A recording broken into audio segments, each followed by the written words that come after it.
Welcome to People, Places, and Things, a travel podcast that brings you captivating stories, fascinating people, and unforgettable destinations from all around the world. I'm your host, Ryan Lowe. Let's dive into this journey together. On today's episode, we have Norman Hall from Alabama. Welcome, Norman. What's that? Not much, man. First, I wanted to jump into your upbringing in Alabama, your childhood. How was growing up in Evergreen, man? Oh man. I don't know if I'm prepared for this. Let me think. Like, I haven't been thinking about what's going on in Evergreen. I grew up in the country, so I had kind of a country upbringing. I lived out in the countryside of the county. I'm like 10 miles outside town, and this town is tiny anyway, so it's very rural. I live on a dirt road. I still live in that area that I grew up in as a child. Okay, man. So you live on your family's property that it's been passed down for generations, right? Yeah, my great grandpa and his wife uh, moved here in 1925 into a little dog trot style cabin across the way, and he was a tenant farmer, sharecropping stuff, working on people's property around the area. This is 1920s and 30s, and he eventually saved up enough money to buy two 40-acre plots, which at the time were only about $1,000 a piece. So he bought 80 acres for $2,000, which if you do the inflation, it was quite a bit of money, probably around anywhere between, I don't know, about $26,000 in today's money. So its value has gone up. So buy land, folk. Yeah, buy land, man. It appreciates. So, how was it growing up in such a rural area? As a child, I just remember going to church and uh, playing out in the yard a lot, getting in trouble, having a lot of pet turtles and horses, and my dad working on mechanic stuff out in the yard. He would bring his work home a good bit. Mom was kind of a stay-at-home mom at the time. I had three older siblings and a younger sister. And it was pretty chaotic at times. It was, Midwest mother dealing with the South's version of weekend fun, which is drinking and having all your friends over. And that's not really lifestyle my mom grew up in. And, having me and moving down south to be with, dad was a struggle. So it was pretty chaotic as a child, parents wise, but life wasn't too bad. My mom and dad divorced when I was young enough, kind of like not to carry that trauma too far into my development.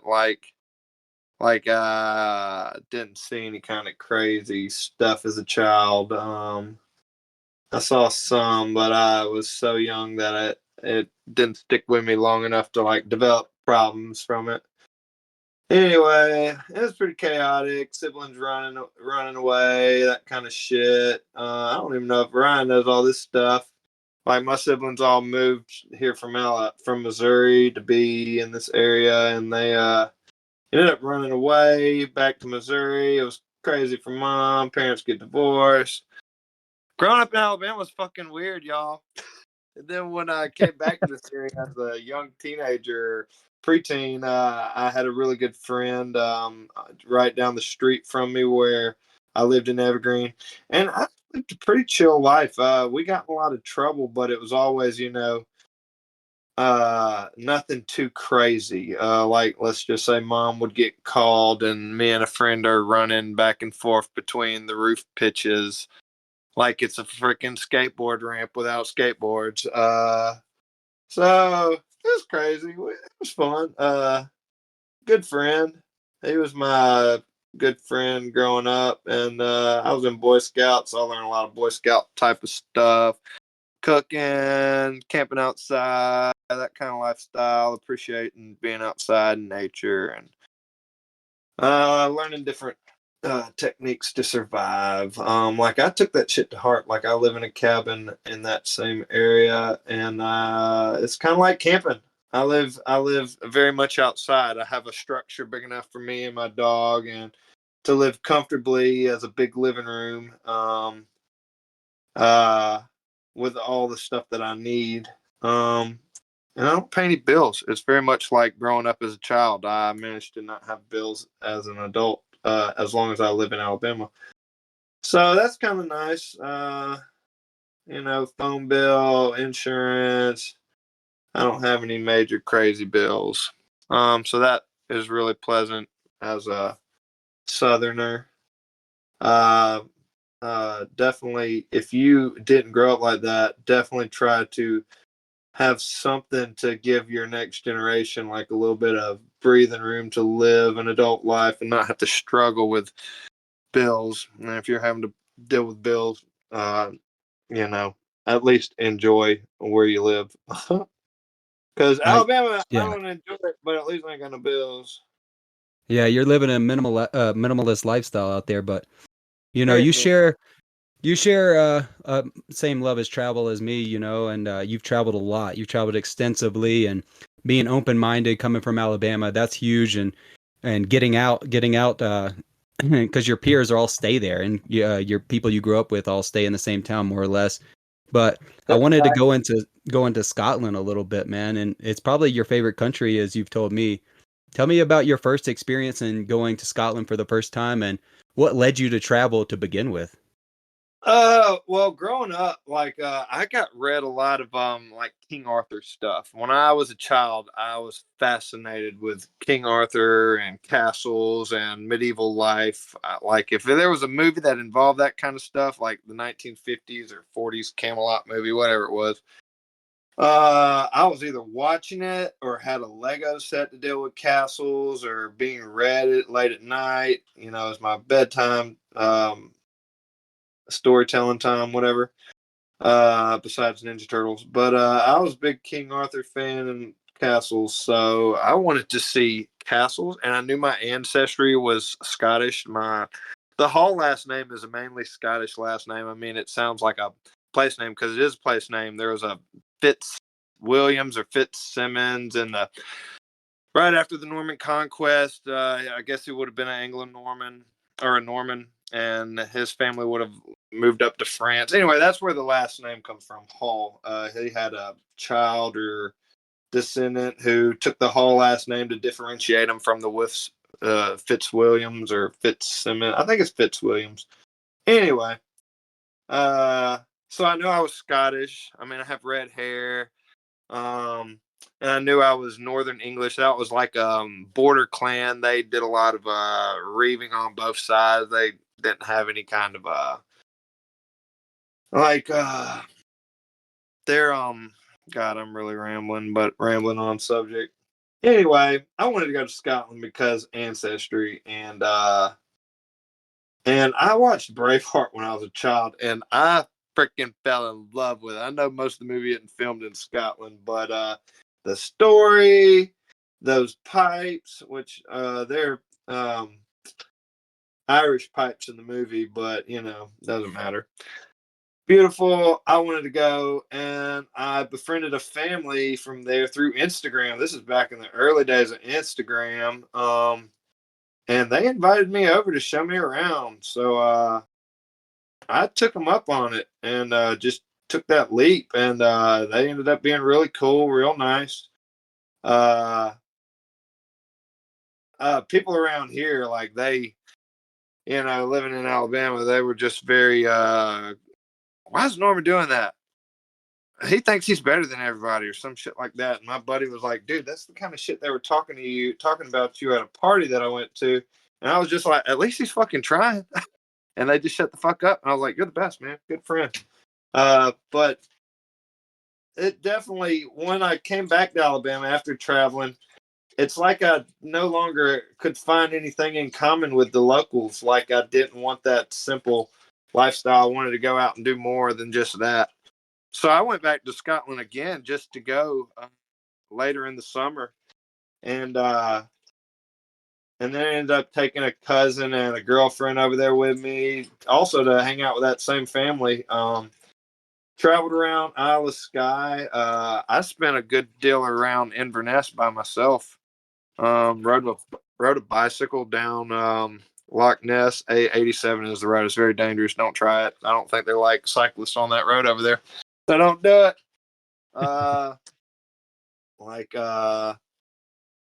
but very beautiful place. I like going to castles and saying a lot, and there you go. So what were some of your favorite experiences in Scotland? Well, I get that, their food's more bland, or like I went, or more bland. Like I went to a Pizza Hut, and I swear there wasn't no tomato on that fucking pizza, no marinara sauce. But I mean, I like the chips and they have a national dish, haggis, which is really good. Nips and tatties and haggis, and fish and chips are really good. I had some in a few different places that were really cool. It's cheap food, and it's haddock. This is the food or the fish, and it's a big old piece of fish and some big old fries. And I like eating, and it's cheap, so there you go. But Edinburgh's really pretty. That's probably where most people would fly into, is Edinburgh.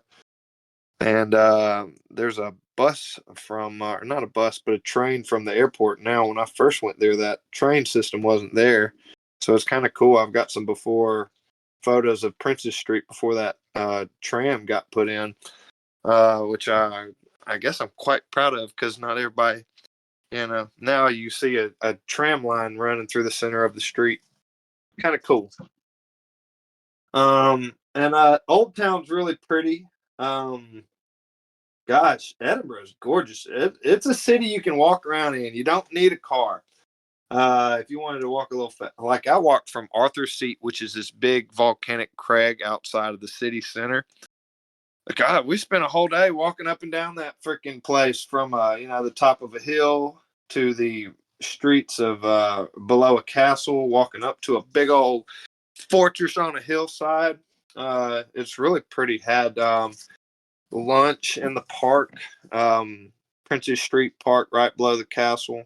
If anybody that's listening to this has been to Scotland, they know exactly what I'm talking about. It's beautiful, and luckily, every time I went, I didn't have bad weather, so that's kind of different. Most people have, a lot of rain. I only had rain one time when I was riding a bike around Loch Ness, and it was a wet experience. And I started going the wrong way initially, so I'm heading out a completely different direction than I'm following the river the wrong way. I was going north when I should have been going south, and I crossed this big old bridge heading out of the town, and this bridge is freaking huge.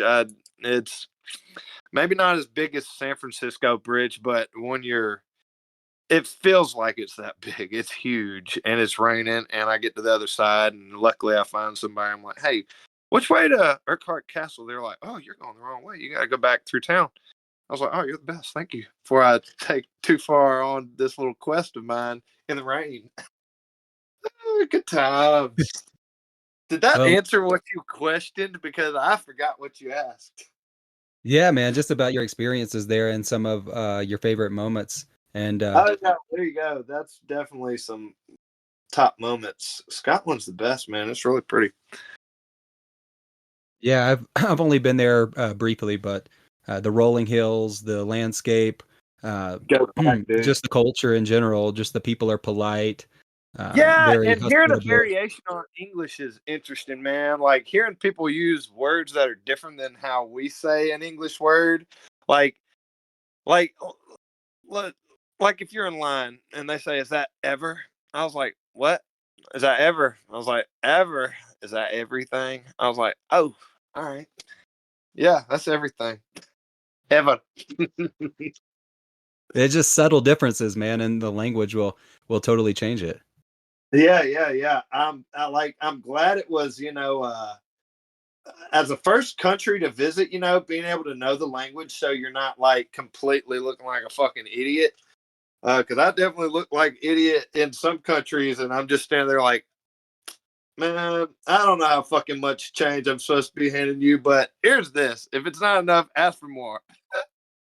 And I might be giving you too much. Yeah, I might be giving you too much. I'm relying on your honesty. Man, this one woman in France one time, I'm standing in line and I said, thank you. And she goes, very much. Very much. Hey, I like you hey, very much. she was trying. She was trying, right? I do what? She was giving it her best shot, right? Dude, she was giving it her all. She was in a little bitty town, probably never dealt with American tourists. Uh, but I don't know. She might have. She was in Nims, where that. Oh, Sean went with me on this trip. Sean, Jessica, Adam. Uh, Nims, France, dude. If you haven't been there, man, they got amphitheater there that is just in just about perfect shape. It's real pretty. Yeah, man. There's so many little country towns in France that are unexplored and not visited at all, actually, because most of the tourism is in, Marseille, Nice, Lyon, and Paris. Yeah, that's fact, Uh, man. It's fun going to a place where that doesn't feel like it's on the beaten path. yeah, I mean, that's kind of where you want to go if you're trying to adventure and travel and see, how the locals live and see their lifestyle. That's a fact, dude. Just total facts. So, man, so those trips kind of opened your mind and you started working seasonally, right? So we met in Yellowstone National Park in 2016 at the Lake Hotel. Yeah. And that we met so many cool people, Sean, Jessica, so many people that were working at the hotel there with such an open mind, and it Motherfucking definitely changed. Connor Torrance.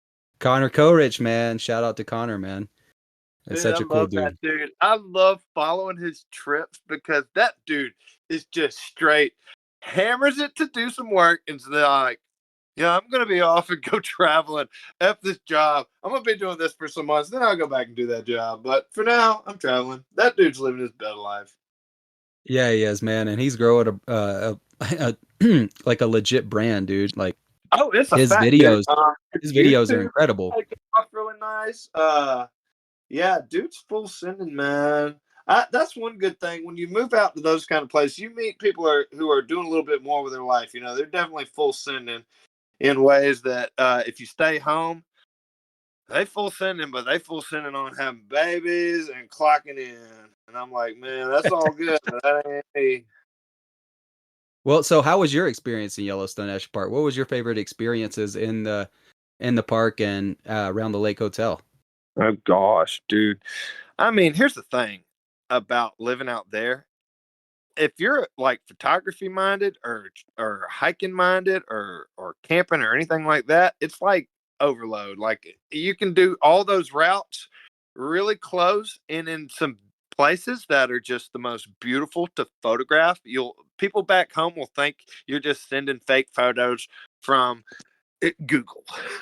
They really will. They'll be like, dude, I didn't know you were taking those photos. That sunset, I thought that was something out of that calendar. I was like, dude, ain't nothing but great shots out west. Yeah, especially in Yellowstone, it's definitely iconic. It's great. Right when I got to Yellowstone, man, I went down to the lake and I didn't know anybody. Initially, nobody does, and I was just on my own, and I had not met Connor yet. Connor and me were like one of the first people in the park. Me, Connor, his friend. God, I feel like such a jackass forgetting his daggum name. Oh, who's the friend he came with? You're talking about Max? Oh, Max is gonna hate me if he hears this. I haven't said his name in so long. Like I think about him, but I just don't say his name. I just know who he is. Yeah, him and Max showed up together, and they were like, "F where they were living. Let's go do something different too." And dude, me and Connor hit it off with photography, and he also was a cyclist, so he brought his own bike. And man, me and Connor were just like peas and carrots, dude. That was a good friend to have the first year, man. That Me and that Joker, we were doing some cool shit, man. I love that dude. He's so cool. If you didn't get to hang out with him full send on the first year, man, I hope one day you get to hang out with Connor like full send because most times when he was doing something, I was doing the same thing. And me and like we had some great times, man. Me and old Connor had some good times. That's still a good friend, man. Like I'd say one of my best friends. anyway, Yeah, I didn't get to go with them dude, too we're much. all gonna have to do some kind of massive trip together, man. Like where we all just say, "Hey, listen, let's all just fucking meet up in this spot at this time," and it not be a whole bunch of people, but maybe about 10 folks who were just like, "Yeah, I really liked that Joker right there," and try to get a trip down where we meet up in some foreign country. You know what I'm saying? We need to do that. I'm so up for that, man. I'm Like I so like the for that. idea of all of us meeting up in Yellowstone, but oh, I've been to Yellowstone. Let's. Oh, you know what? That still would be sick though. To all meet up in Yellowstone area or the Tetons. And go camping? Still get us a good old. No, we'd need more than 2 days though, man. We'd need about 5 days, so because we'd be so partying. So our party would be so big the first night that we'd still be recovering the next day. Be like, man, I don't want to do nothing. I ain't trying to go hike. And I'd be like, man, me neither. So we'd have to definitely. It'd have to be a few days hanging out. Yeah, you and Connor, man, you guys did some gnarly hikes and camped in some really cool spots too. Oh yeah, man. Here's the thing: me and you, we knew, like I knew you the first year and everything, but we never did any kind of thing together except for hanging out there within the lake area. So we didn't go anywhere else outside of the park. Me and you didn't, did we? No, no, I don't think so. I didn't. I think you hung out more with Sean the first year, right? Yeah, Sean and I were kicking it a good bit, man. I knew that y'all were playing basketball. I watched the tournament y'all played in, but like I wasn't even a great friend with Sean the first year. Like first year, we all knew each other, but we weren't like, hey, let's go camping. You know what I mean? Like we were friends, we weren't enemies, and by any means, it's just there's so many people in the park. You choose who's on your weekend to go do shit with. You know what I mean? And me and Connor ended up having that a lot. Is why I really connected with Connor that very first year. You know. Yeah, my main memory of you is being in the kitchen, us all bullshit, and you just singing the Beatles at the Oh top of my your lungs. god, dude. I know, dude. I was full sending to that kitchen that first year, man. It was so much fun. Dude, we didn't have a bad I only had one bad time in Yellowstone that first year. I only had one fucking bad time. Like we were always playing around on the line, you know? And Yep. and there's that tall guy named Ryan. And he was running the wheel and I'm behind him. And that dude was always shooting water at me or clowning around with me. You know what I'm saying? So I'm always in that clowning off mode. I'm like, we're at work, but we're also having fun, you know?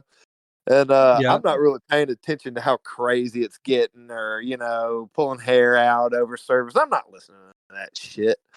Like, this is near the end of the season when I was back there.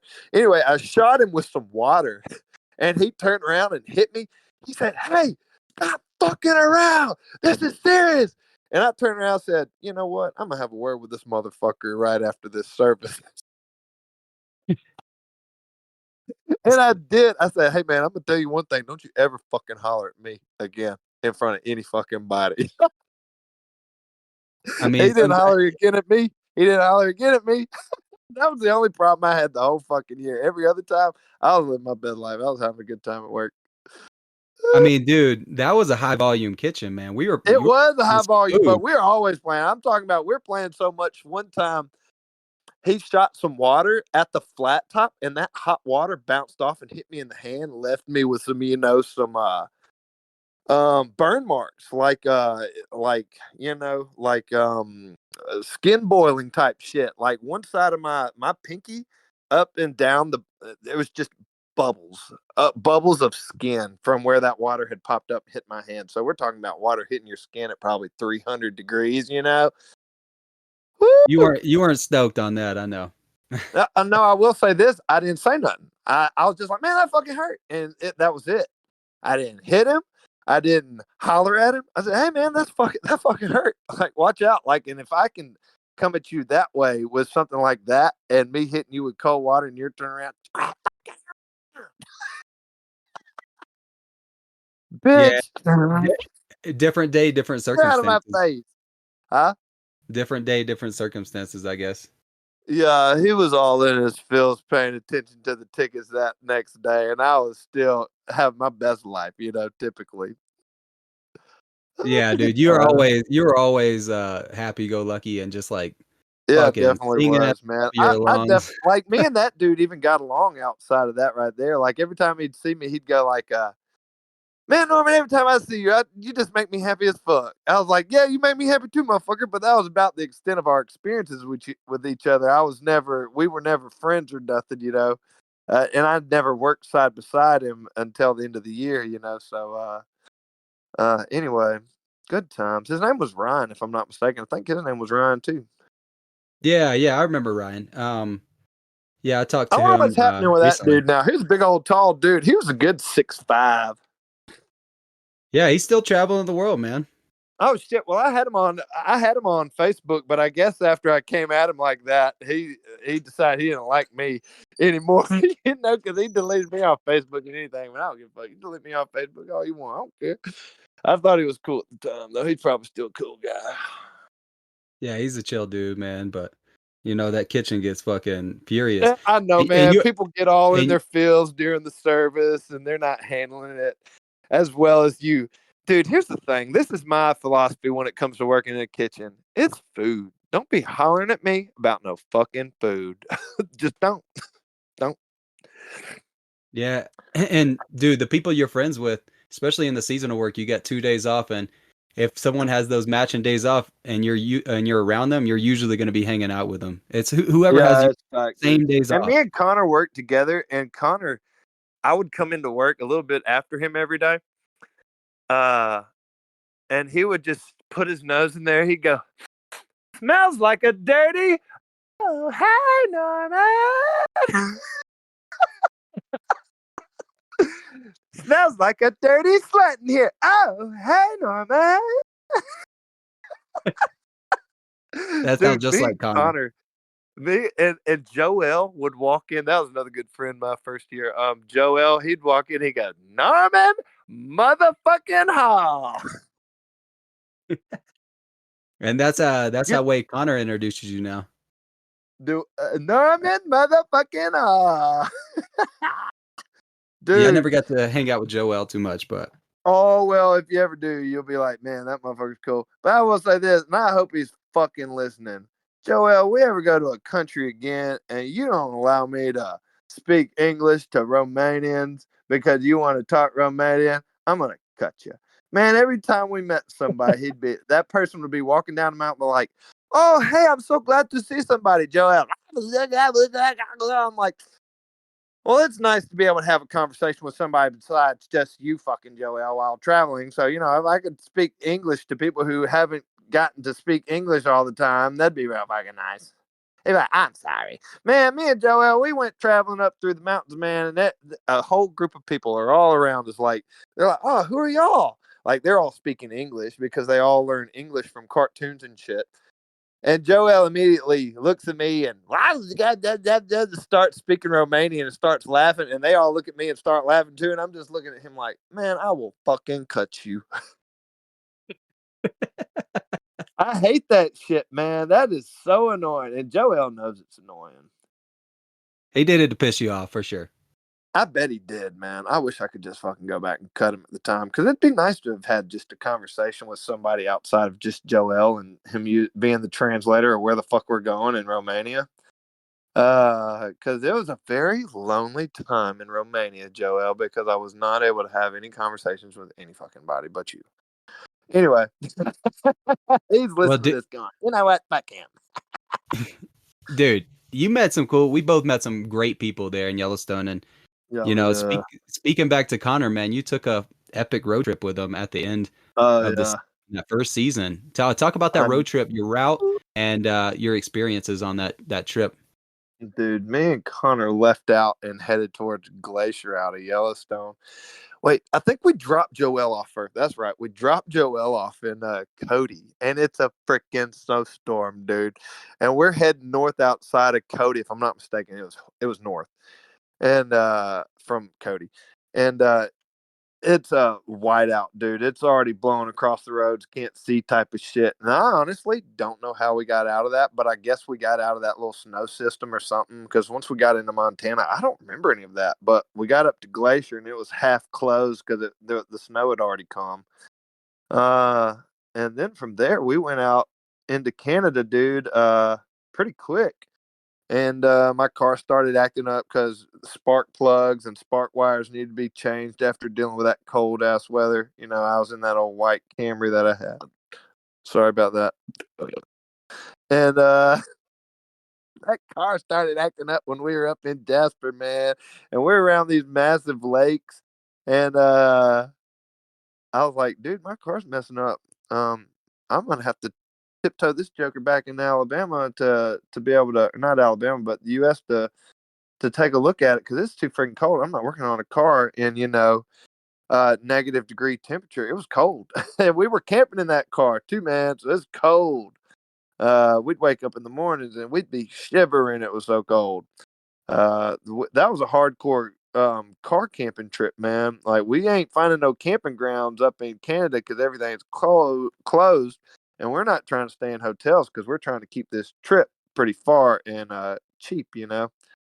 Um, so camping in a car in the cold sucks. Yeah, absolutely. Uh, Especially if you don't but have the right but gear. we went to Lake Louise and Lake Pado, if I'm not mistaken, is the name of it. And man, some beautiful freaking lakes, man. Beautiful places to see and great for photography. And man, we woke up in the morning for Lake Louise and Lake Louise, whatever it is. And it was so crystal clear, the water. It was just like glass, man. It was nuts. Nobody was out. It was just me and Connor. And I don't know if a lot of folks know this, but there's this massive hotel right outside of it. Like right behind it is this huge hotel. I don't know if anybody's ever taken a photo of it because they're too busy taking a photo of the lake. But I had no idea either. I just thought it was off in the middle of Canada, but no, it's got this massive lake right by it. I mean, massive hotel right by it. It's huge. Uh, but anyway, Canada was cool. Went down into Washington, broke down. That Vanessa girl from the park was living outside of one of those little communities or a big community, and ran into her. Got to wash some.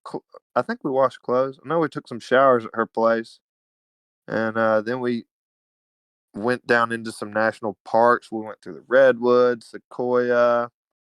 While we were in Washington, anyway, we went to some of the wildernesses, the rainforests. We went to Rainier, but it was cold and it was closed mostly. So me and Connor got into the park, spent the night, and just were like, "Man, screw this, let's get out of here." And then we went down to Crater Lake, spent the night on top of Crater Lake. Woke up in the morning and we couldn't see it because it was so foggy. You couldn't see 20 feet in front of you. So we were like, man, we stayed at Crater Lake and can't even see the daggum lake. And we left there. Of course, it got a little warmer as we went further down into California. Like we went back to at least being able to wear short sleeve shirts during the day. So that was nice to get out of that frigid cold weather. Um, And this is around October, right? Or early yeah, this November. is October, mid October anyway. And it was nice to be able to get into warmer areas because camping in the car ain't nearly as bad outside of Yosemite. Went to several different national parks in California, a few state parks in the Washington, Oregon area. Went through some abandoned towns, ate a whole bunch of hamburgers from various little mom and pop burger places because we got tired of eating out of the car. We had a good time. It was a fun time, and drove all the way to San Diego. Good And that's where times, you split man. split ways, right? Yeah, we split ways, and I went to Vail and met up with Joel and lived there for the winter and got two jobs and was working like 70, 75 hours a week so I could have enough money to go do a English TEFL course in Prague and also to be in Prague or be in Europe for what I thought was going to be it. I thought I was moving to Europe. I thought I was going to go overseas and teach English. And then when I got out there, got over there, I was like, man, I don't have enough money. Like, I don't have enough money at all. Like, you have to show that you have a certain amount of money in your bank account. and I didn't have nearly enough to show that I wasn't going to be living off the government. So I had to rethink things and go back to the States. And when I got back to the States, uh, I don't know. I ended up helping out my cousin, and just the thought of going to teach English in Europe never came back until a few years later. And I was like, why didn't I go back? What was the point of coming back to America if I wasn't going to go back? Because I was only coming back to America to save up enough money to. Apparently, if you're staying in Prague or in Czech, you need $5,000 in your bank account to show that you're not living off the government, or going to be like you've got enough money to fund yourself while you're here, working on a work visa or something. So I was going to be on a work visa with a TEFL course, but I didn't have enough money to prove that I wasn't just staying in the country without applying for, benefits from the government. Well, that's in line with Immigration's your really major, tough for right? Americans, man. Like if we want to go immigrate, we just can't hop over the border. There's a lot of stuff.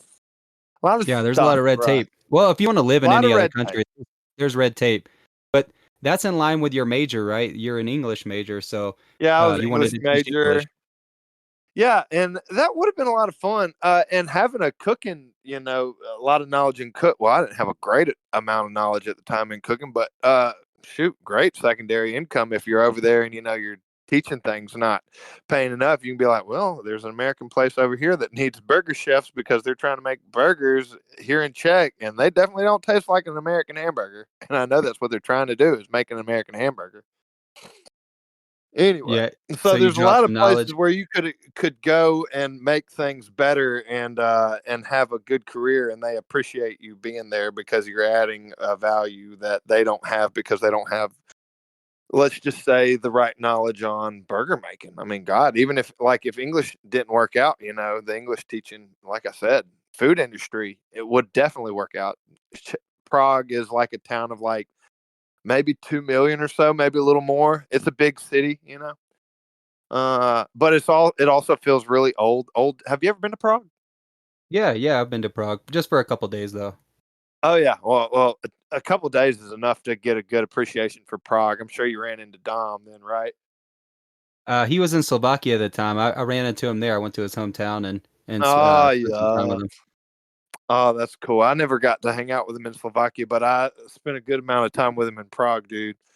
I went to the region that he's from in Slovakia. I sent a picture of some region. He's like, "Oh, you're near my hometown." I was like, "Oh, well, where the heck are you?" He's like, "I'm in Prague. I'll see you when you get here, bitches." Yeah, that's Dom straight up. Hey, pussy, we're partying tonight. I'm like, all right, let's do that. Yeah. Dude, I So, miss that guy. He is so awesome. dude, he's such an awesome guy. I talk to him all the time still. He's one of my great friends for sure. Dude, every time I get up with him, he's like, dude, when are you coming back over? When are you coming back over? I'm like, dude, I'm coming. I promise I'm gonna be out there. But I gotta get back into this seasonal life first before I make a huge commitment to go overseas. And I got a dog now too, so I'll have to do all that little hoop jumping to be able to make a dog be able to fly. So you were over there for around like 4 months or something like that in the Czech Republic, and I think you visited Romania, Slovakia. Yeah, Romania, Talk about your Slovakia, how was Croatia. so how was the experience over there, and talk about kind of the sequence of events and going about doing the TEFL course and all of that. I was over there for exactly 120 days. This 4 month trip, and I landed in Austria. Met up with a girlfriend that I had made from Yellowstone, actually, that Anna girl. Stayed with her a good bit in Brno, Czech Republic. Stayed with her and her family in Slovakia, and she was great, good person, awesome. It just like once I came back to the States, I was just like, I don't know when I'm going back, and I'm not good at figuring out this long distance relationship while my mind is too ADD for that shit. So I couldn't maintain it, and we just parted ways. Um, but I stayed with her when I was in Bruno, and then it's out. No, what is it? It's in the Schengen area, and you're only able to stay in the Schengen area a certain amount of time. And I knew that I would need that time in Czech Republic to be able to take this 30-day course. So I knew I needed about 30 days outside of the Schengen area. to be able to get my time right on it. So I went to Croatia, which was not in the Schengen area, for like 2 weeks. Camped in a hammock inside of the Zagreb area in a in a state park, or in a it's a park just about the size of what is it? Central Park. It's about 800 something acres, and I just found a secluded area in the woods. And I had a hammock, and I had my backpack full of camping gear, and I just camped. I just camped for 2 weeks, and found a bicycle. Stole a bicycle, actually. Rode that sucker around the Croatia area, and then I got up with Joel, and he was like, "Dude, hop on a train and go to the airport and hop on a train and go to Hungary." So I went to Hungary. He was like, "When you get in Hungary, go to the airport. I'm gonna have a vehicle waiting to pick you up." And I was like, "Okay, all right, cool." So I'm on the train. I stop in Budapest, and I have about an hour to ride my bicycle 13 miles across the city and get to the airport. Because I'm waiting on a bus that's going to be leaving as soon as I get there. So I ride this bike an hour worth of bike riding, 13 miles. I had to cover 13 miles in an hour. And it's down highway, interstate, whatever you want to call their version of the system. And, beside pretty heavy traffic, trying to get to an airport. And I ride this bike to the airport, and I just have to leave this bike at a Hungarian airport. And I had trouble getting it on the train in the first place. The Hungarian woman was really rude to me, and she's like, "I free your fucking bike so you can have on train." I was like, "Listen, if I can't have a bicycle on a train, I'll just leave it. I don't care." She's like, "No, I free your fucking bike. You can have." I was like, "Okay, whatever." And then every time she looked at my bike for the rest of that trip, she was the conductor later. She looked at it like it was an item of disgust. She just had this look on her face like, "Ugh." And I was like, "You know." Anyway, then spent about 4 hours riding a bus to Romania. 4 or 5 hours. I don't know how long it was. It was a long trip to meet up with Joel late at night, probably about 1 in the morning, in Timișoara, in this apartment that his parents own. And as soon as I get there, he's like, "All right, we're gonna walk around." So we just went walking around like 1 or 2 in the morning, whatever time it was, and slept most of the next day. Walked around the city for the rest of that day, eating some good food. We wanted to check out some different castles. Went to some fortresses, some old Roman ruins. Um, what's that castle? Corvin Castle in Honadora. Very beautiful castle. I got sick from drinking too many monsters in the hot sun of Romania. Got real sick. Had to sleep for a good night. Ate a lot of pizza because it was cheap. Like a whole piece of pizza is like $4. We're talking about like maybe 12 lay over there, but about $4, something like that. We're talking about big old piece of pizza. I mean, not pieces. Whole pizza's $4 basically. A bunch of little begging little gypsy children, which was a little bit much. It was crazy. Very poor area. During the summertime, apparently the Romanians just send their children out, and they're like, "Hey, just go beg, just go get food that way. Get out of my face." So some of the poor families do that. It's kind of crazy. It's a very poor country, but everybody was nice. Nobody was mean to me. Um, Younger people speak a lot of English. Older people do not. That was kind of cultural shock. And like I said, Joel wouldn't speak English when he saw people who wanted to speak English. So there's that. And staying in Prague for a month was a lot of fun. Me and this Russian girl that I was roommates with, she liked to party, and we'd be gone having us some parties, and she liked to eat good food. So we'd be walking through the town eating on some good foods, man. Like, she took us to Chinese places. Like, she had been there before. She was like, I have friends here, so I'm trying to move here. I was like, okay, cool. This girl is showing us all the good stuff. Go check out some awesome, huge cemeteries that are just, I know cemeteries, but massive. And they look like something out of I don't know, a horror film or something. These cemeteries are so old and they're very beautiful. I have a lot of great photography from Prague. Me and her went to a really cool castle right outside of Prague. Can't remember the name of it. I have a lot of photos from it. Beautiful country, man. Czech is amazing. I loved it, every bit of it.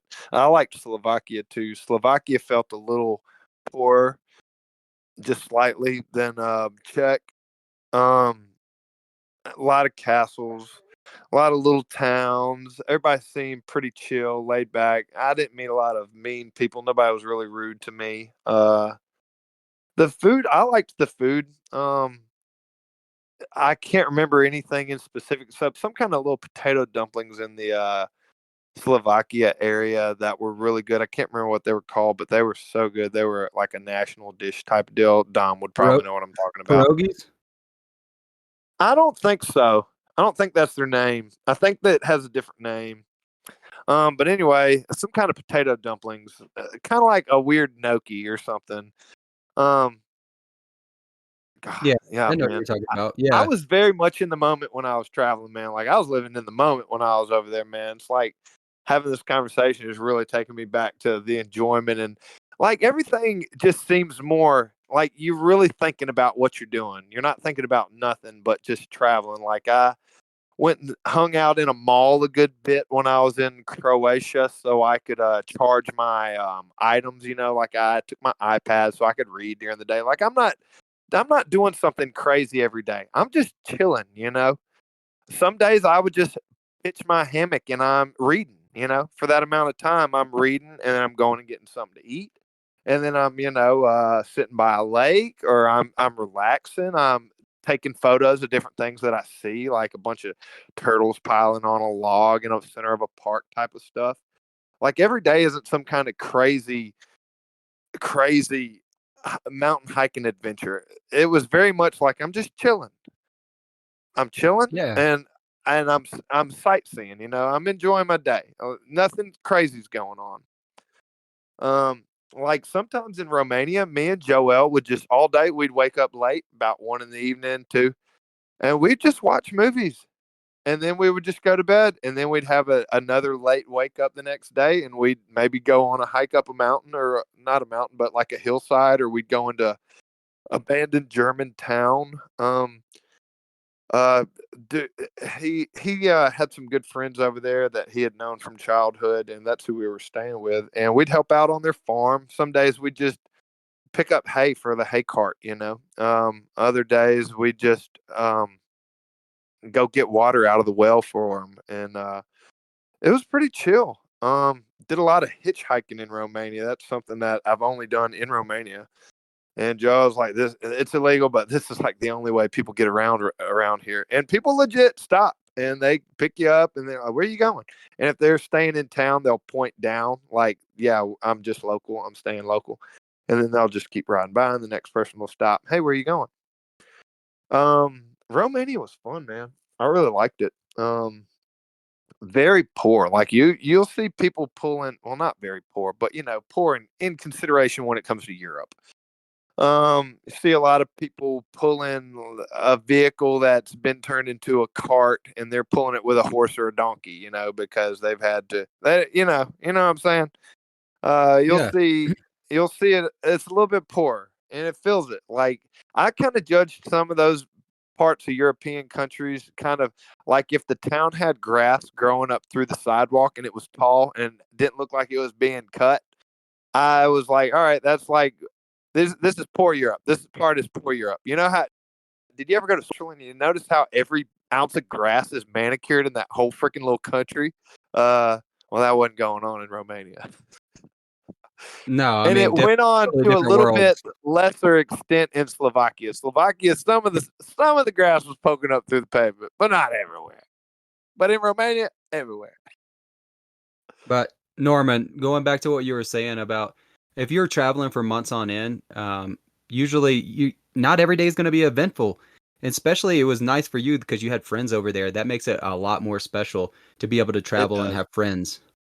It does, but like on the days where it was just me and I didn't have anybody to but even at that, me and those friends like staying with Anna, sometimes we just woke up, watched some TV, chilled because it was hot in Slovakia. Slovakia was hot, and I was there during 4th of July. Like I'm in another country, and 4th of July is going on in America, and I'm thinking about it, but I'm like, this is my first time ever spending a 4th of July in a foreign place, you know. Slovakia was hot. It was very much like Alabama. Very hot and humid. And they don't have a lot of AC going on over there. So if you're inside, you just got the windows open, hoping for a breeze. Yeah, it's totally a different world in some of those, more developing areas. Yeah, it's different, man. But not to say it feels poor, because in Slovakia, man, like her family, her dad probably made in the $100,000 range, if I had to guess, if he was comparing it to U.S. salaries. Like, dude had an apartment in town, way up on a high rise building in Bratislava, and lived comfortably, man. Very, very comfortably. Like, I'm talking about, like, her family wasn't in no big house, but you could tell they were living how you wished you had been brought up. You know what I'm saying? Like, ain't nobody worried about nothing.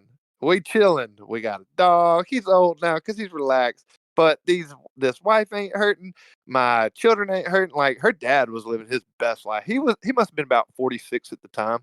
And dude uh, was younger than me and you.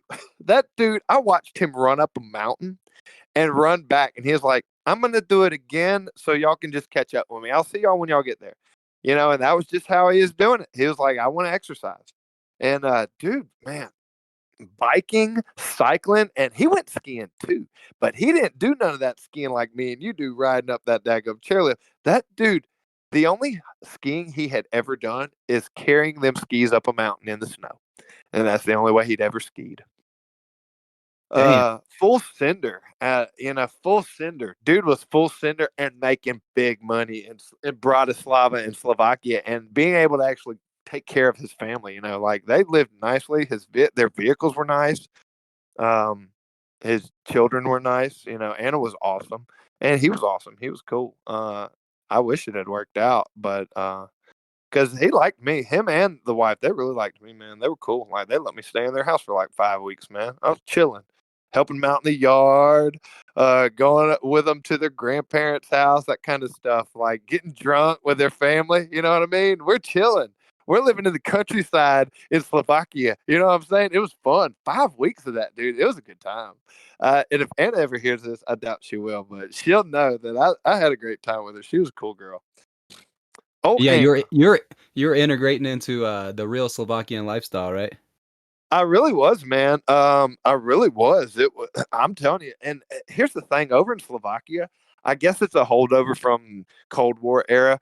But families like to buy about an acre of land outside of the city limits and have them a little cabin about the size of what I live in right here in Alabama, and they'll plant fruit trees and have them a well, and they'll have them a little bitty 2-person swimming pool so they can go dip out in that water in the summertime and the structure, no lie, is about the size of my cabin, about 15 and a half by 15 and a half, something like that. And there's a lot of them. There's a lot of them. Slovakian families love having this little cabin off on the countryside to claim and to have, man. Um, it was cool. I liked Slovakia, dude. If I could live in Europe, Slovakia, Czech area, you might as well. I know they're two different countries, but you might as well just call them one big country where everybody gets along and speaks a similar language. It's basically the same language. Uh, I loved it. It was awesome. Czech and Slovakia. I liked it both. You think you'd ever go back there to try to teach English? I don't know. I don't know what I want. I know I'm getting back into seasonal work. And you know what? If I ever find myself over in Europe because I got 6 months off here and I'm there for 4 months, and I'm like, you know what? Y'all need an English teacher? I got my TEFL certificate. Or I could probably just cook. Just be like, hey, I'm here for 4 months. Y'all need to cook? I'm telling you, man, somebody would be like, yeah, well, we're gonna have to get you a work visa. I'm like, okay, cool. I'll go through with that. You know what I'm saying? Yeah, that wouldn't be no Uh, problem. it wouldn't be no problem. Just got to figure out my little taking my dog over there route. But that's what I'm getting back into, man. That seasonal life where I'm feeling like I'm doing something different every 6 months. And even if some of them 6 months I'm just coming back to Alabama to chill in my cabin, so be it. Because I like living here too. There's just not a lot of mountain climbing or skiing going on in Alabama, so you got to get out to them places that do it. Yeah, you got to get out back out west. And speaking of on seasonal again, we both lived in Utah. I still live in Utah. You lived in Utah for a couple years. Speak on Utah, Park City, and skiing here, and what Park City means to you, and what this area in Utah means to you. Oh man, you know how you kind of view Yellowstone as like a second home, like you're like, yeah, this was home. This is home. I lived here. Same thing with Utah, man. Like when I wake up, there's not a day that I don't. I'm just doing something mundane, and I just imagine my feet walking through, the Utah desert, hiking up some of those national park peaks of interest and sightseeing areas, and skiing. With a lot of foreign people, skiing with Argentinians and Brazilians and people who have done different things and are doing different things than you, but there for that moment in time, you're both doing the same thing. You're both skiing down a freaking mountain, together, and then you're gonna go eat some good food together, and probably gonna make fairly good money. It's not bad money out there. It's not. It's good, but you definitely have to have roommates. So I don't like the roommate aspect. I don't mind it, but as an older, dude, I don't want to do it anymore. So if I come back out there, I'm glad I experienced it. I had some cool roommates, like Levi was cool, Taylor was cool, Brittany was cool while it lasted. Let's see, most of my roommates were cool fucking people. I enjoyed it. I had a great time. Um, Man, I have really messed up this daggone painting I'm working on. I ain't happy about it. Your ADHD is Uh, showing, but well, here's um, the thing. I'm starting to draw my stars and or paint my stars on, and I'm getting into making stars that are in a line. And if you have too many stars that are in a line in a painting, you're like, there's nothing in the universe that looks like, five stars in a line. A bunch of little alignment of stars like there. There's nothing in the universe that looks like that. So get rid of it. So right now I'm going back and putting black over some of these dots. Get rid of these lines that are too much. There's too many lines going on. But anyway, yeah, Utah was cool. I liked Park City. I miss Park City. I liked the work environment. I loved going to work. I never didn't look forward to going to work except for the last year that I was there where we couldn't get any. 2020 was my last full year there, not 2020, but 21 was my last few months in Utah. And I didn't work with any of those Brazilians or Puerto Rican, not Puerto Ricans, but one Puerto Rican. Um, South Americans. I didn't work with hardly any. I worked with a bunch of Southern chefs, which was odd because my boss, I guess, he was trying to find somebody like me and Sean. So he hired some chefs from the South, a bunch, like three or four. I mean, that's a lot in a kitchen. And they came with that Southern work mentality of, hey, if you're at work, you're leaning or you cleaning. And out west, that don't flow like that. Ain't nobody walking around saying, hey, if you're leaning, you cleaning. But in the South, it's just very much, hey, you're at work, get back to work, no fun. And that's how them chefs were, dude. They sucked.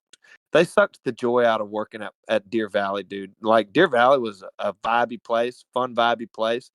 Like, man, I don't like working with people that just suck the energy out of a place. And man, they sucked the energy right out of a place, dude. And I had to quit it. I had to quit a job that I really loved.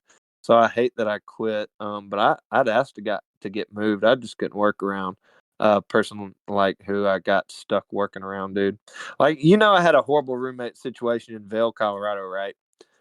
That's another reason, the roommate thing, man. I had that crappy roommate in Utah who was just this racist old man from Chicago who hated white people, man. I couldn't deal with it. I couldn't deal with it, and I couldn't get out of that room. And I was like, you know what? This sucks, but I'm about to go to Europe. Life's about to be good, so I'll deal with this for these 6 months. But I then you remember get you stuck talking with, about that guy. dude, he sucked. But I don't want to talk about him anymore. But I ended up working with a dude from the South who was an alcoholic, just like that roommate was. And he was so, dude, I'd come into work and he would have told the whole room that he saw me at the bar drunk as fuck the night before.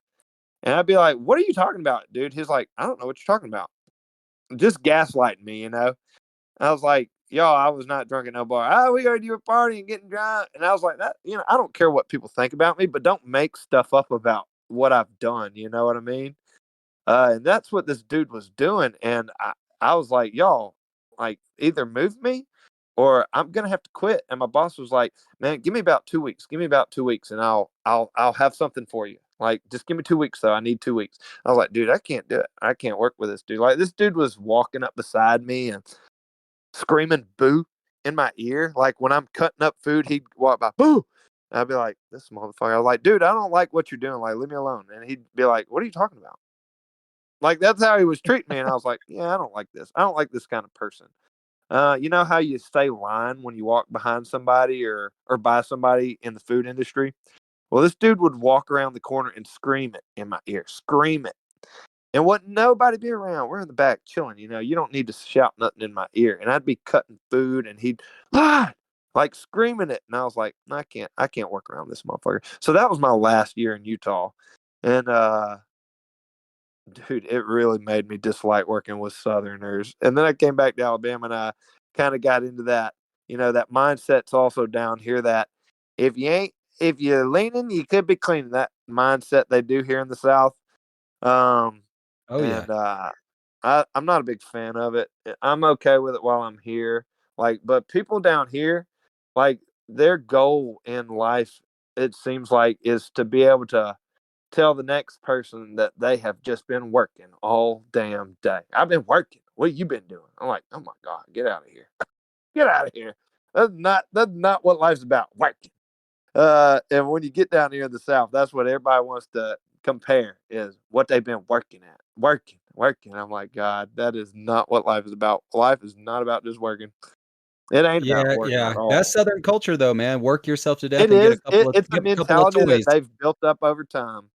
Do Yeah, what? get a couple of toys, Yeah, a couple of little pay toys to bills, play with and on build a their family. weekend. Huh? Yeah, and have a family, and that's fine if that's what you want to do.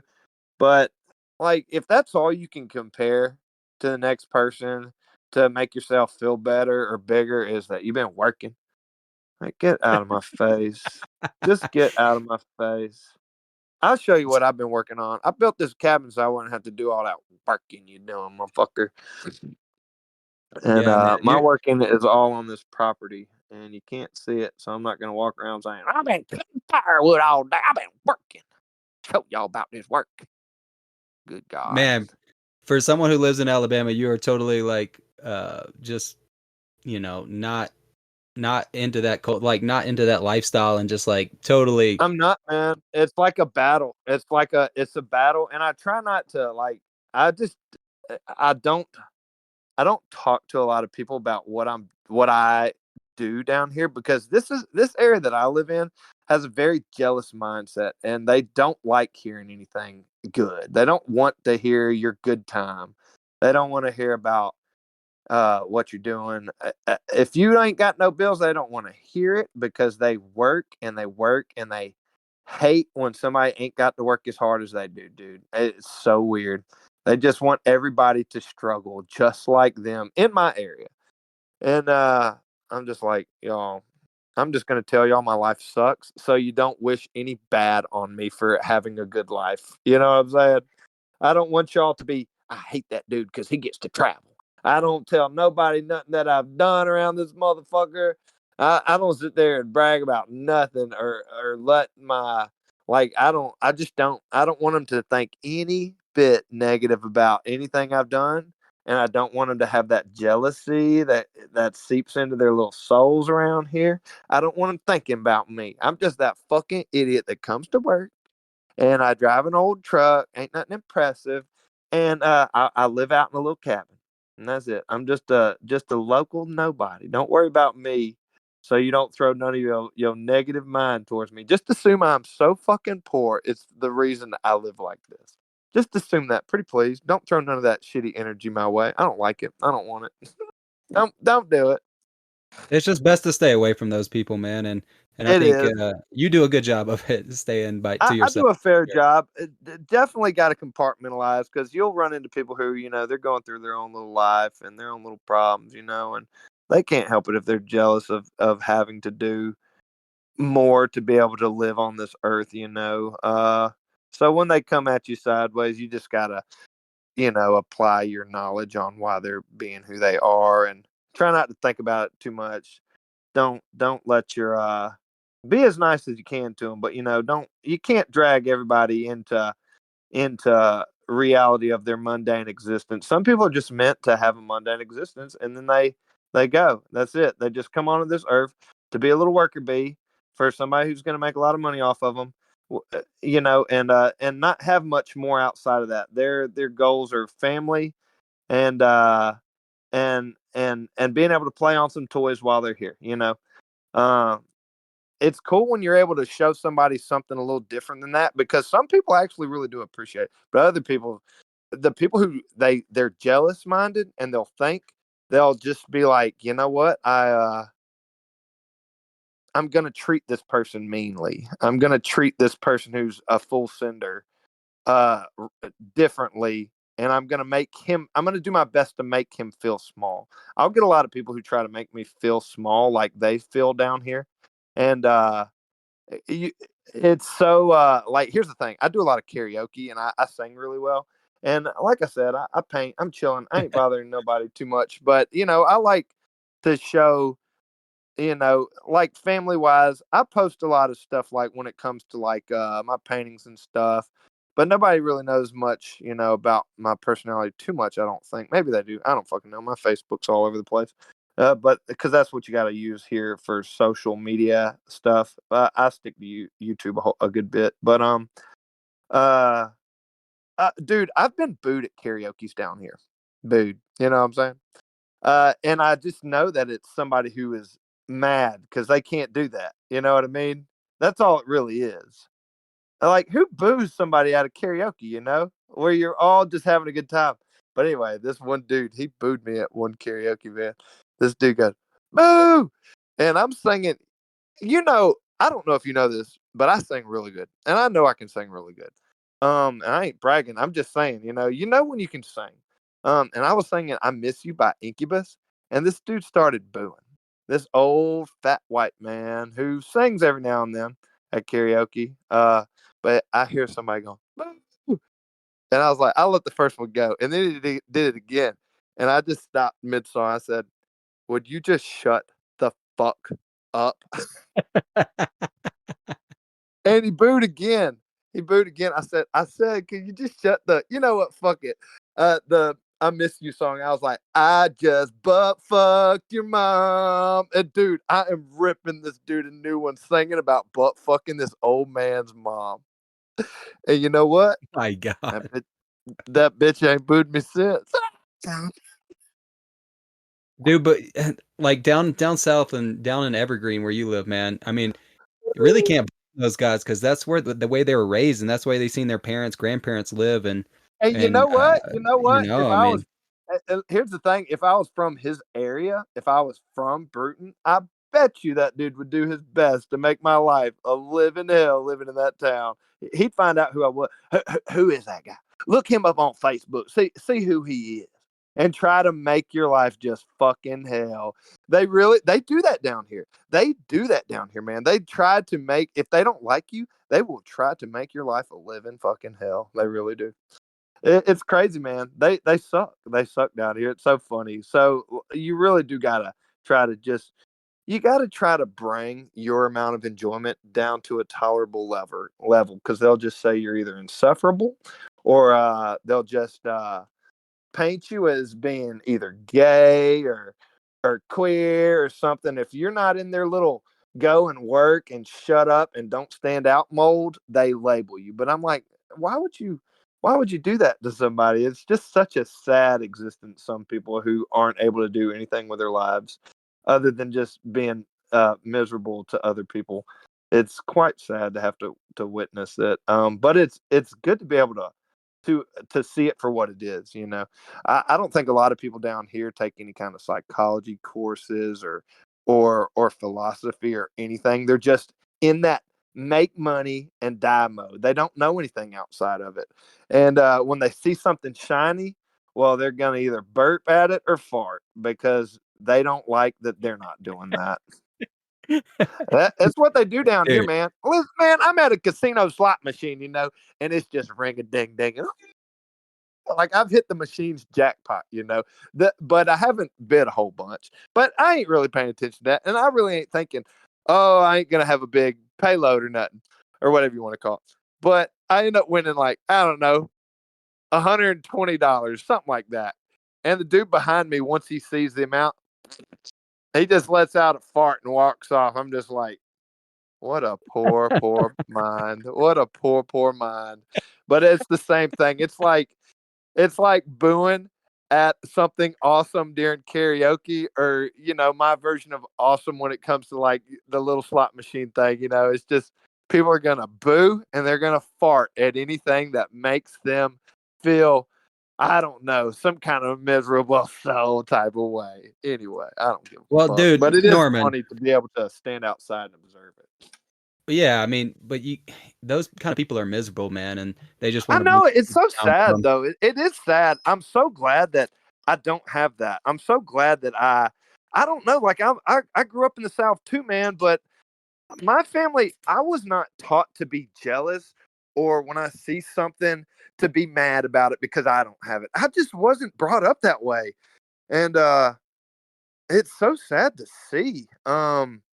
Like I I just wasn't brought up that way. My mom taught me, didn't teach me that. She didn't ever look at anybody and say, "Oh, well, they have this because of this," or nothing. It's just not how I was raised. But I see it so prevalent in my area. It's just such a big part of this area's culture, that crab mentality of keeping people pulled down in a bucket and just hoping they can't escape. And if they do, poop on it until it's done. It's very much Crabs it's in a crab barrel. Dude. mentality. It's crab mentality, man. They're It really is. hardcore. Crab mentality and herd mentality are big down here in my area, man, and it's so sad. But I don't even. I draw. I'll tell people what's going on whenever I see it, but I don't tell everybody. I don't care to show it to show everybody to be a little bit more aware of what's going on in other people. Dude, it's just so funny coming and living back here in the South, man. It's just such an unhappy area. But I'm pretty happy because I got my own little shit. But man, I think it's really because they stay on Facebook comparing their lives with each other and realize that, or not really realize, but just think that they're unhappy because of that other situation going on in that other person's life, which is all, man, Facebook and YouTube's just highlights of most people's day anyway. Everybody ought to know that, but they don't. Um, Yeah, man, anyway, and speaking back on your travels and stuff. I know it's a drag being around people that are not like-minded in Alabama, but Sean, Sean's from Alabama. I'm from Alabama. yeah, and that's the thing. Like we found so many people from the Alabama area outside of Alabama whose mindsets were very much like ours. We really did have to go find our own little tribe outside of our area. Yeah, But yeah, I will totally. say this, I do have some really good friends from this area who are also that travel minded, but they've somehow just locked into something that they're doing and they can't get out of it. Like they're already locked into it. They're like, yeah, that travel is going to have to come when I retire. I'm just like, man, I wish I could have dragged you along this route so we could have done it together.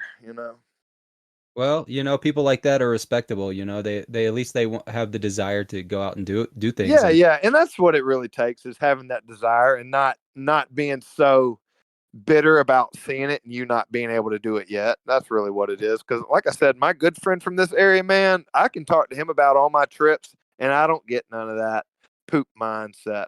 It's very much, oh man, I want to be able to do that. It's going to come from me. Don't you worry.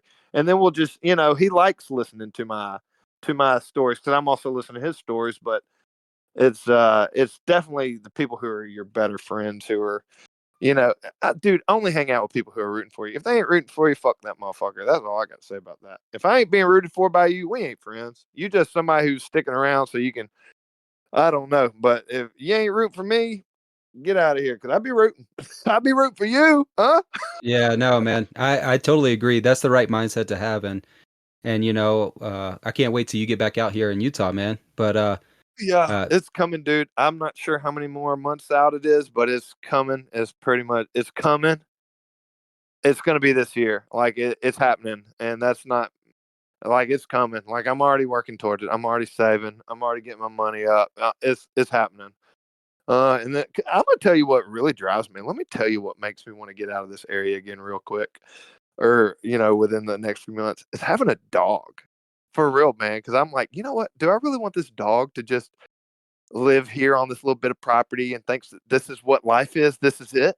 Because I'm gonna tell you, I took this dog up a fire tower, which just overlooks the tree line here in Alabama.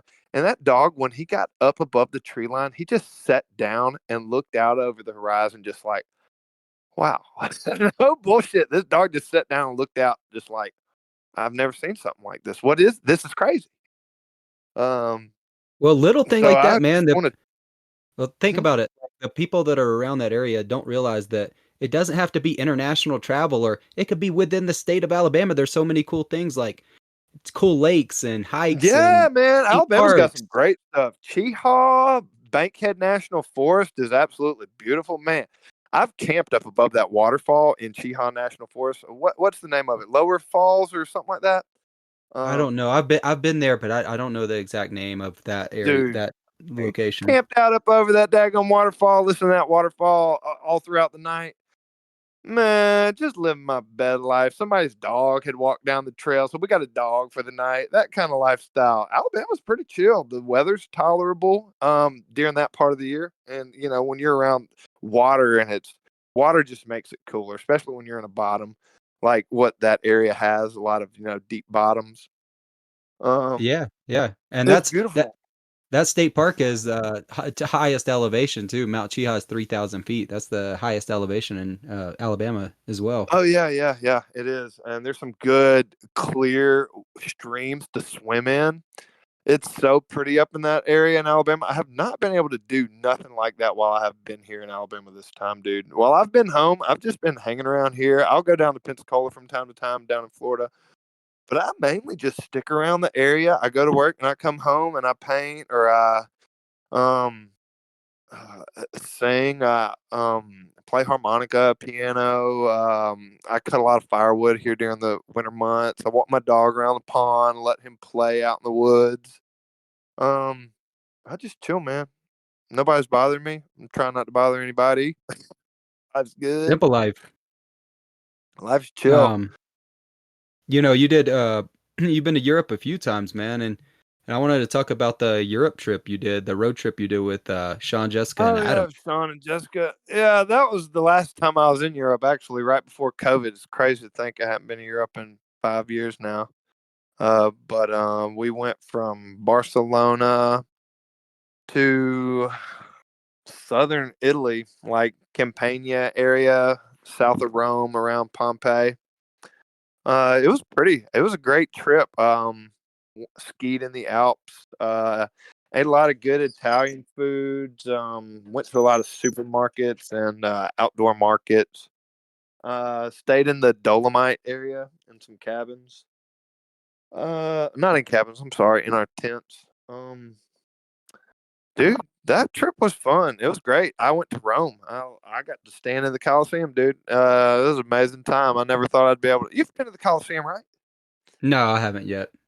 Dude, standing in the Coliseum is like one of those life go. Like when somebody's trying to make me feel bad in this area, I just go to myself. I'm just like, dude, you've stood in the Coliseum. What the fuck does this person's opinion make? not eat my hella beans. Like that's what I just think of now. I'm like, man, I ain't having this stupid conversation with this motherfucker. I don't let this dude ruin my day. I'm still in the goddamn Coliseum. Well, Oh, those are so moments in fun, dude. travel, man. Traveling makes you feel so good. Yeah, man, those moments right there, that's a highlight for sure. It's a highlight. It truly is, dude. It's like I've got some good highlights, like biking around Loch Ness, seeing my first castle, true castle being, Edinburgh Castle. Walking around castles up in the Highlands. Dude, I've probably been to about 25, 30 castles, all over. And those are highlights, man. Like I know Neuschwanstein is a super touristy castle, but dude, to be able to walk around Neuschwanstein not only once but 3 times, uh, being able to cycle around Loch Ness twice, going to the Grand Canyon 5 times. I mean, those are amazing. Like to be able to say you've done that. Like some people don't even get to go to any of those places just once. And it's so sad. I hope that, anybody who has that desire to get out and go do something like that, if they're not doing it, it's only because of themselves. Because, dude, I went over to Europe first time on a budget. I had like $1,800 and I saved for like 6 months to be able to do it. All it takes is just saving and saying, I'm doing this. I mean, Yeah. and some of those were just my vacation times from work. Like, even if you do have to plug in and have to rely on having a week off a year, which sucks, I feel for those people who have to clock into that life or have submitted themselves to that life. But shit, I went 2 times to Scotland on them little week vacations from FedEx. And, but every other time I've gone to Europe has been on my own, like just, oh, I've got 4 months this time. Oh, I've got a month and a half this time. Yeah, just So seasonal I like contracting the longer trips. I will say that I love taking longer trips because you're able to really be in the moment. You're able to just relax. You ain't got to and not think be about, so oh, I want to go rushed. do this. Oh, I want to go do that. Yeah, not have to rush around so much. Yeah, I do hate a short trip because I hate having to rush around. Um, and I like being able to relax. Like in Italy this last time, we were able to chill for a good, I think 2 or 3 days down in the south of Italy, and we're just chilling. We're just relaxing, chilling at the beach. It's not a very touristy time. Um, Nobody fucking with you. It only rained one night. There's good food all around, good places to eat for lunch, good places to eat for dinner. We on that trip we ate a lot of our breakfast meals just at our tents. We just eating there. Um, and that was fun, man. I loved it. That was a good trip. And you all Yeah. split the cost. You all camped and split the cost, so it didn't cost you probably that much. No, yeah. We split the cost and dude, it saved so much. You save so much going with people, um, and it gives you a different way of doing something that you've done. Like the first time I went, all by myself to Europe, that wasn't in Scotland anyway. Like I'm just camping, like on my own in some regions. Like some areas it's just me. But this time I was with a group, so a little more structure to it, um, which is a fun experience. Yeah, and Um, you're with Sean, so it's definitely going to be structured and planned. oh yeah, they be structuring and planning their shit. They really do. Like my time that 4 months in Europe, I just had an idea of how long I needed to be in a region. I knew I could relax a bit. I knew I'd have a lot of down days. I didn't go with a lot of money either. And so when you don't travel with a lot of money, like a lot of your days, like you ain't trying to go pay for something every fucking day. Like some days, dude, I didn't pay for nothing because I had already bought a meal for the week. Like ramens and bread are really cheap in some areas. Like, dude, I bought a loaf of bread in Slovakia for like 35 American cents. And I'm talking about a loaf. So I bought me a stick of butter, bought me a big old loaf of puffy, really tasty, made right there bakery bread, and I'm eating bread for 2 days. Got your multivitamins. Life's nice. It's not like ain't a single day where I was like, oh, I hate eating this. I didn't care. I'm waking up in the morning. I'm eating me a little loaf of bread. I might have some ramen for lunch, and then at night I might go to a cheap pizza place or cheap burger place. But I didn't eat out every day. Some days I just ate what I had. When I stayed with Joel, we ate. The family was like, "Hey, since y'all are helping us, with a little farming thing, uh, you know, they didn't. It wasn't even a question. They were like, "Hey, here's breakfast," and it's um, home eggs. I mean, eggs from their chickens. Cut potatoes into their versions of fries. A little bit of ketchup. And a tomato, and that was breakfast, and it was good, dude. That was real deal Slovakian breakfast right there. Yeah, man, simple. You don't need much to sustain you, and that's the thing, man. You don't need much to travel. And the thing about travel is, especially, it's connecting with people. Oh yeah. That versus like a place that looks magnificent. If it's okay, you could have a landscape that's not so special, a place that's not so Hmm. special. But if you have great people, it makes it way better, even the Oh most yeah. grand views. That's really what it is, dude. Being able to meet local people and stay around local pizza people, and local pizza, but local people, man. Like in Slovakia, we were staying with a family, and we had like a cookout one day, and he's got a little fire pit, and his fire pit, no bullshit, is some bricks on the ground, a little fire pit dug under it. I'm talking about a fire pit maybe 2 inches deep and about the size of a travel stove. And he's cooking chicken on a little grate right up above that, and he's laying on the ground. He's just laying on the ground, flipping his meat. Um, and that was their cookout spot, and they had a little table, a little dining table right out there above it, and they had about an acre, 2 acre little field with some trees, little crabapple trees, and their little farm.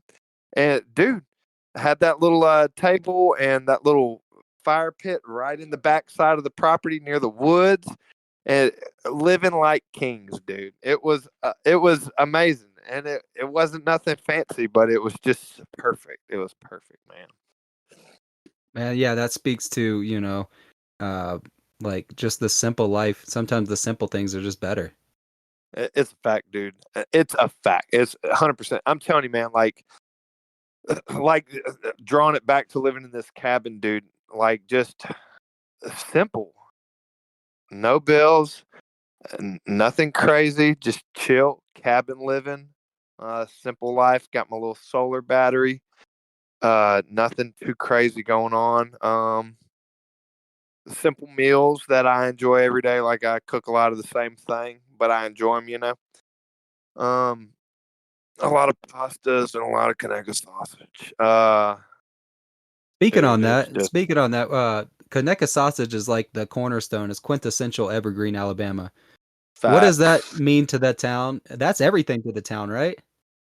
Dude, you don't want to hear me talk about that because like everybody loves Conegra sausage. It's not one of the. You know how in Wisconsin they're all about their cheese and they're real proud of their cheese. In Conecuh, we don't really talk about it. Everybody likes Conecuh. We don't really walk around saying, "Oh, you some Conecuh today? Oh, the Conecuh, bro." None of that. Like everybody, it's just a typical. You've had it.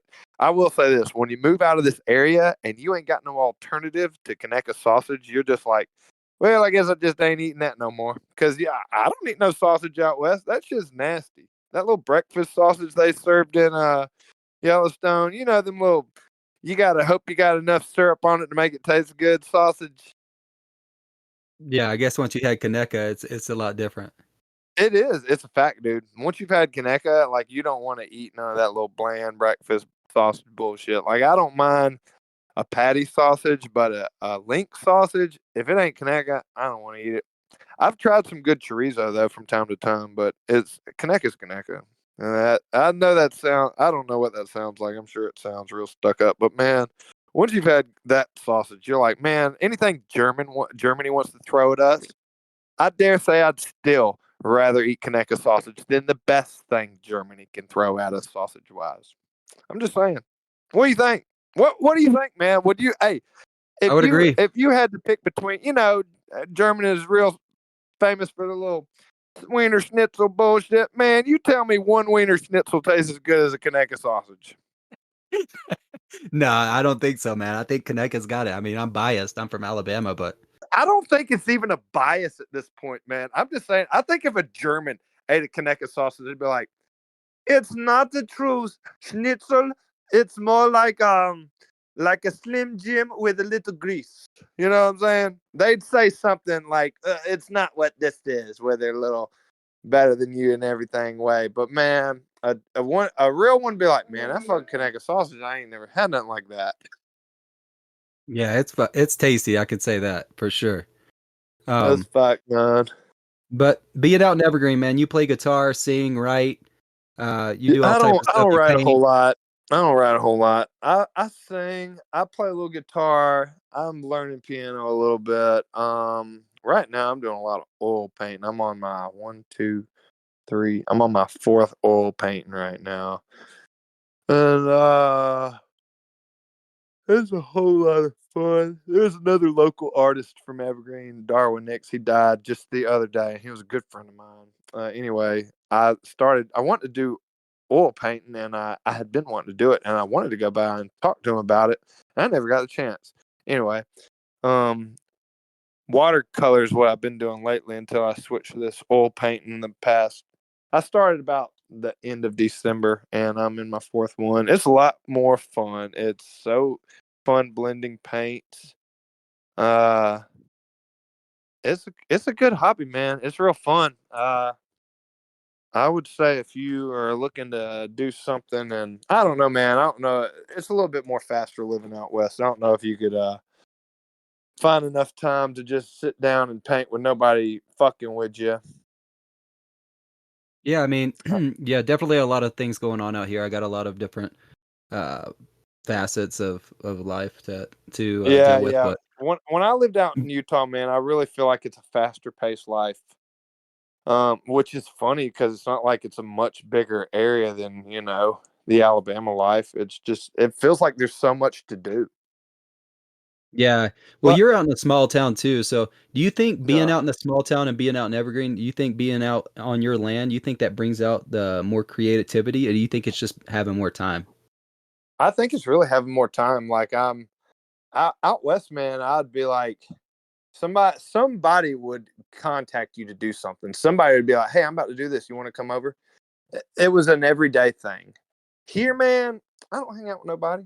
Ain't nobody living that kind of life. People here, they go to work, they start a family, and their friends are during football season. Other than that, good fucking luck getting up with a friend here, man. I very rarely see one of my very best friends from this area. Once he got married, man, he's working and going home, and that's it. Well, I mean, yeah. No Well, time I for think we friends. yeah, we went over that, it's kind of just that mindset, man, just the It is. area. It's that mindset. Yeah, I don't want to get back into it, but it's very much a work and have a family mindset, and that's it. That's the peak in life, and that's all right. But like, it sucks because once you're like, I only had like one or two really good friends here, and one of them moved off, and the other one, man, he got married. Shit, I'll see him when I see him, but it's very, very rare. Yeah, man. Anyway, Well, I what can't dog? wait. What do you? I can't wait till you get back out here to Utah, man. And let me know if you need any help in any way. But um, Oh my I God, hear hush, pup. I hear your dog back there. She's want some attention, but Yeah, uh, dude, this dog. That's exactly what he wants. All he wants is attention. He wants to lay over your lap and be in your way, and be petted while you're trying to do something else. that sounds exactly like a dog for sure. He's such a good dog. He's a big old dog though. He ain't no sitting in your lap dog. He'll lay half of his body in your lap and his legs are just there because he's as tall as he's tall enough to just drape himself over your lap and have his feet still touching the ground. But man, it was a pleasure talking to you, man. Yeah, dude, you Talking too, about your man. life. Yeah, and it's always a great conversation with you, Norman, man. And I can't wait to hang Uh, out with you and ski with you again. oh, it's coming, bro. Don't you worry. It's coming within the next few months. I don't want to jinx myself on it. Man, that's it. That's it. You you gonna be out here with your camper before too long. Whew, that's facts. With my Yes, dog. sir. Yes, sir. That's right. Anyway, man, I'm gonna let you go. You behave. It's nice doing your little podcast, man. Yeah, it I was don't a know if pleasure. I'll ever do a podcast again, but now I got this app Discord, so there it is. Yeah, we'll get on here again, talk about another trip you do in the future for sure. Yeah, you too, man. Next time we'll listen to what kind of trips you been doing, and we'll ask where you been going. Oh no, man, this is about the people, man. This ain't about me. Well, ain't you one of the people's? No, 100%. But so it was a pleasure talking to you, but I wanted to ask you one last thing. If you were to leave the listeners with any advice, travel or in general, what would that be? Just do what you want. Try to relax wherever you get to go, at least a day or two. Anyway, Holly, y'all. All right, thanks, That's all I Norman. It was a got. pleasure, man. You too, man. I'm trying to get this painting done. It's coming along. Anyway, holla, y'all. All right, talk to you later, Norman. Bye, man. Folks, always remember, the world is your oyster.